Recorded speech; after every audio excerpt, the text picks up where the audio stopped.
ఆంధ్రప్రదేశ్ ముఖ్యమంత్రి వర్యులు నారా చంద్రబాబు గారి మీద వారి తల్లిదండ్రుల మీద అనుచితమైనటువంటి వ్యాఖ్యలు చేస్తూ అసభ్యకర పదజాలంతో దూషించినటువంటి మాజీ మంత్రి అంబటి రాంబాబు గారి మీద కేసులు నమోదవడం, ఆయన అరెస్ట్ అవ్వడం, ఇప్పుడు జైల్లో ఉన్నటువంటి నేపథ్యంలో నన్ను ఉద్దేశపూర్వకంగా పోలీసులు ఇబ్బంది పెట్టారు అంటూ అంబటి రాంబాబు కొన్ని వ్యాఖ్యలు చేస్తున్నారు. నిజంగా పోలీసులు ఉద్దేశపూర్వకంగా అంబటి రాంబాబుని ఇబ్బంది పెట్టారా లేదా, అసలు ఏం జరిగిందే ఆ అంశంలోనిది ఒకసారి మనం పూర్తి స్థాయిలో విశ్లేషణ చేసుకుందాం. ప్రస్తుతం మనతో పట్టినారు ప్రముఖ రాజకీయ విశ్లేషకులు, ప్రముఖ సీనియర్ జర్నలిస్ట్ సిఎస్ రావు గారు మనతో ఉన్నారు. వారితో మాట్లాడదాం. సార్ నమస్తే. సార్ నమస్తే. అనుచిత వ్యాఖ్యల కేసులో అరెస్ట్ అయినటువంటి అంబటి రాంబాబు పోలీసులు నన్ను ఉద్దేశపూర్వకంగా ఇబ్బంది పెట్టారు అంటూ ఆయన కొన్ని వ్యాఖ్యలు చేస్తూ ఉన్నారు. ఏంటి సార్, అసలు నిజంగా పోలీసులు ఆయన్ని ఇబ్బంది పెట్టారా? ఆయన మీద థర్డ్ డిగ్రీ ఏమన్నా ప్రయోగించారా? అసలు ఏం జరిగింది? ఇప్పుడు ఉండేటువంటి ప్రభుత్వానికి అంత ధైర్యం ఉందని నేను అనుకోవట్లా.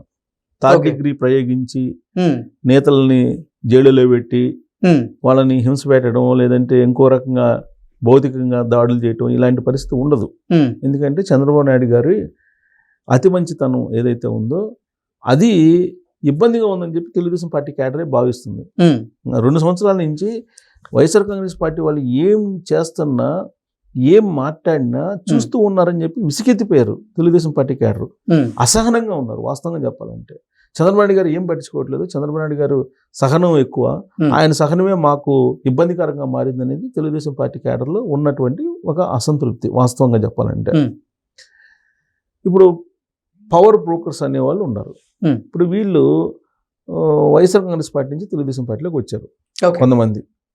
సో వాళ్ళు ముందు ఉంటున్నారు తప్పితే తెలుగుదేశం పార్టీ క్యాడరు, అసలైనటువంటి క్యాడరు వాళ్ళే ముందు లేరు అనేది జరుగుతున్న చర్చ. పార్టీలో అంతర్గతంగా కూడా చాలా అసంతృప్తిగా ఉన్నారు అని. ఎందుకు అసంతృప్తిగా ఉన్నారు? వాళ్ళకేదో చేయమని కాదు, కష్టపడి పార్టీని అధికారంలో తీసుకొచ్చుకున్నాం. ఇంకా 2019 నుంచి 2024 మధ్యలో అనేకమైనటువంటి దాష్టికాలు జరిగినాయి. దానికి సంబంధించిన రివెంజ్ తీర్చుకోవాలనేటువంటి ఒక కసి వాళ్ళల్లో ఉంది.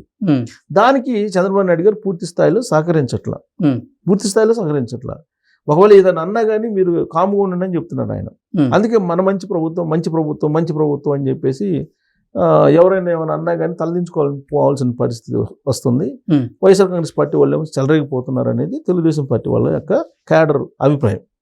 ఇలాంటి నేపథ్యంలో జరిగినటువంటి తాజా ఎపిసోడ్లు 2, ఏదైతే జోగి రమేష్ అలాగే అంబటి రాంబాబు గారి కానీ తీసుకుంటే ఆయన వాడినటువంటి పదజాలం ఎలాంటిది అనేది అందరికీ తెలుసు. దాని మీద ఆవిడ అరుణ గారి భర్త వీళ్ళిద్దరూ ఏదో ఆడ కనిపిస్తున్నారు లీడ్ చేయడానికి. బట్ వెనక ఉన్నది ఎవరు? తెలుగుదేశం పార్టీ వాళ్ళే క్యాడరే. కానీ తెలుగుదేశం పార్టీ క్యాడర్లో కూడా వైఎస్ఆర్ కాంగ్రెస్ పార్టీ కోర్టులు కూడా ఉన్నారు. తెలుగుదేశం పార్టీ క్యాడర్లో కూడా ఇదే విషయం చాలా సందర్భాల్లో చంద్రబాబు గారు కూడా చెప్పారు. సో వాళ్ళు మొత్తం మీద అంబటి రాంబాబు గారు మీద దాడి చేయడానికి ప్రయత్నం చేశారు. చేసినప్పుడు పోలీసులు ఆయన్ని రక్షించి ఆయన్ని తీసుకెళ్ళి నల్లబాడు పోలీస్ స్టేషన్కి తీసుకెళ్ళారు.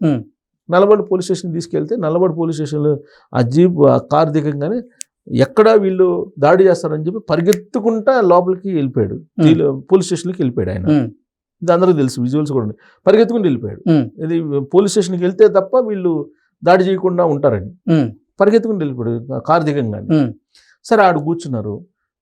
శనివారం దాదాపు 11 గంటల దాకా లాకప్ అక్కడే ఉన్నారు, పోలీస్ స్టేషన్లోనే ఉన్నారు. ఆ రాత్రి కూడా అక్కడే ఉన్నారు. ఆయనకి ఏం కావాలో టిఫిను, ఇడ్లీ, దోశ ఇవన్నీ సప్లై చేశారు పోలీసులు.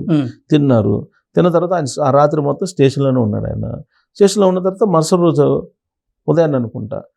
రోజు ఉదయాన్నే ఆదివారం ఆయన్ని జడ్జి ముందు ప్రవేశపెట్టారు. ప్రవేశపెడితే జడ్జి రిమాండ్కి 14 రోజులు రిమాండ్కి వేశారు. అయితే జడ్జి అడిగారు, మిమ్మల్ని ఏమన్నా ఇబ్బంది పెట్టారా లాకప్లో అని.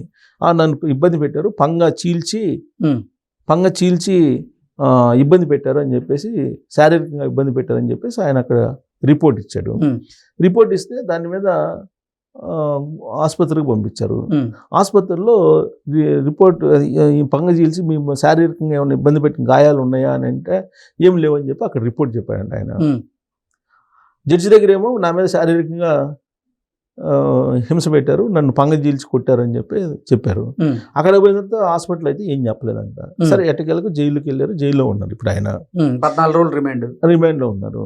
ఇప్పుడు ఆయన ఈ పంగజీల్చి కొట్టారు 3rd డిగ్రీ అని చెప్పేసి ప్రచారం చేసుకునే దానికి ప్రయత్నం చేస్తున్నారు. అసలు ఈ ప్రభుత్వానికి ఇప్పుడు ఉండేటువంటి పోలీసులకు కానీ వాళ్ళని టచ్ చేసే ధైర్యం ఉంటే అసలు వాళ్ళు ఆ మాటలు మాట్లాడతారా? ఓకే, మాట్లాడతారు? అసలు మాట్లాడరు. చంద్రబాబు నాయుడు గారి గవర్నమెంట్లో ఏమి జరగదు, ఏం చేసినా ఏం మాట్లాడినా చెల్లిద్ది అనేటువంటి ఒక అభిప్రాయం ఉంది ఎక్కువ మందిలో, అందరిలో లేకపోతే ఎక్కువ మందిలో. అందుకని వాళ్ళు ఇష్టం వచ్చినట్టు మాట్లాడుతున్నారు. ఎట్ట మాట్లాడతారు ఇష్టం వచ్చినట్టు? సమాజం కదా. ఇప్పుడు అదే మాటలు వాళ్ళంటే వాళ్ళు కామ్గా ఉంటారా? ఉంటారు కదా. అదేమంటే జగన్మోహన్ రెడ్డి గారిని అప్పుడు బోసడికా అన్నారు కదా అని చెప్పేసి అంటున్నారు. బోసడికా అన్నందుకు ఏం చేశారు మీరు? తీసుకెళ్ళి జైల్లో పెట్టారు కదా. మరి ఇప్పుడు జరిగింది కూడా అదే కదా, కొత్తగా ఏం జరగలేదుగా. అప్పుడు ఏం చేశారో ఇప్పుడు అదే చేస్తున్నారు కదా.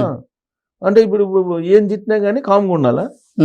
ఇంకా ఇంకోటి అప్పుడు జరిగింది ఏంటి, దారుణం ఏంటి, రఘురామకృష్ణరాజు గారి మీద రాజద్రోహం కేసు పెట్టి ఆయన్ని లాకప్లో పెట్టి అక్కడ తీసుకెళ్లి సిఐడి రూమ్లో పెట్టి అత్యాచారం చేశారు.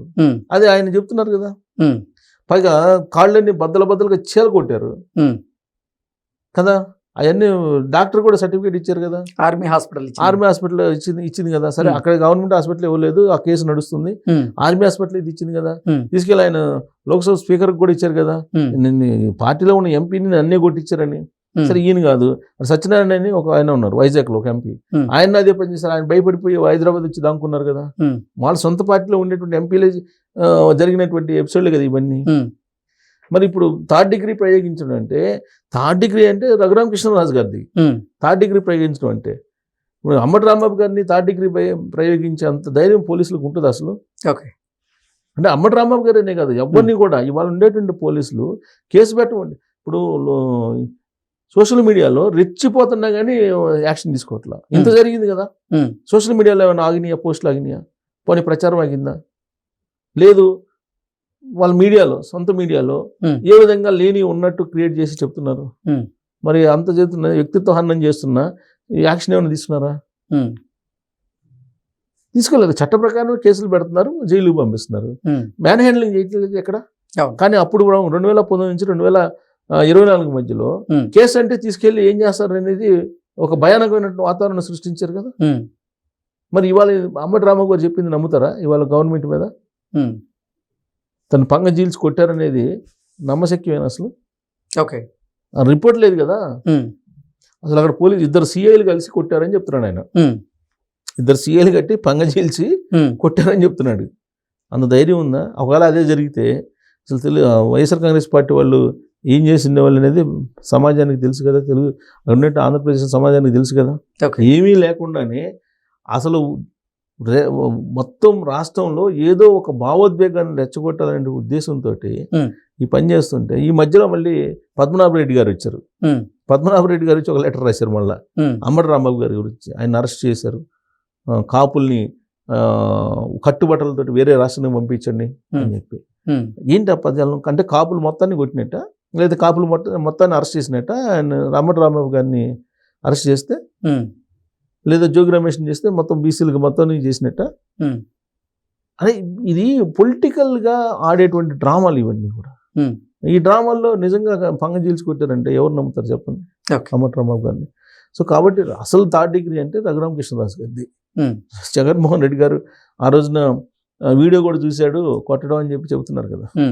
అది చంద్రబాబు నాయుడు గారిని అరెస్ట్ చేశారు తీసుకెళ్ళి. మరి చంద్రబాబు నాయుడు గారిని అరెస్ట్ చేసిన వాళ్ళు ఇప్పుడు అంబటి రాంబాబు గారిని ఆయన ఒక ఆడినటువంటి భాషను చూసిన తర్వాత ఎవరైనా సరే అరెస్ట్ చేయొద్దని చెప్తారా? ఎవరన్నా కేసు పెట్టద్దని చెప్తారా?